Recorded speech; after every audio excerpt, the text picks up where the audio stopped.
சிறுவைண்டம் தொகுதி வேட்பாளர், பழைய வெற்றி வேட்பாளர் இந்த வருஷம் மேக்ஸிமம் வெற்றி வேட்பாளராக இருக்க முடியாது. மக்கள்லாம் விரட்டி விடுதாங்களாமா. ஏன் 5 வருஷம் எங்கே போனால் இப்போ வந்திருக்கு அப்படின்னு. இப்போ மக்கள்லாம் உஷாராயிட்டாங்க. கொஞ்சம்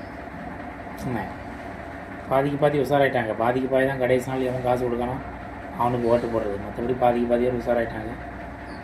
என்னத்தை பண்ணிட்டேன்ட்டு ஊருக்குள்ளே வர அப்படின்னு கேட்குறாங்க. அவ்வளோதான், வேறு ஒன்றும் பெருசாலாம் கேட்கல. என்னங்க பண்ணீங்க, நீங்கள் சொல்லுங்கள், எங்களுக்கு என்ன ரெஸ்பான்ஸ் பண்ணீங்க, அதை தான் கேட்காங்களே தவிர ஒன்றும் எந்த வேட்பாளரையும் யாரையும் எதுவுமே சொல்கிறதில்ல.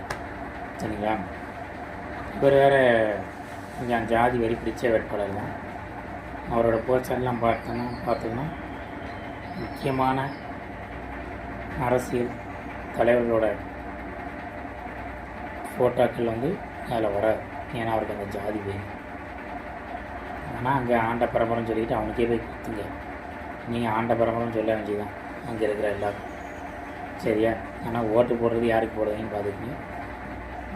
இது நாள் வரைக்கும் சிறுவைண்டத்துக்கு அவனால் என்ன நன்மைகள் அப்படின்னு சொல்லி சிறுவைண்ட மக்கள் சிந்தித்து ஓட்டு போடுங்க.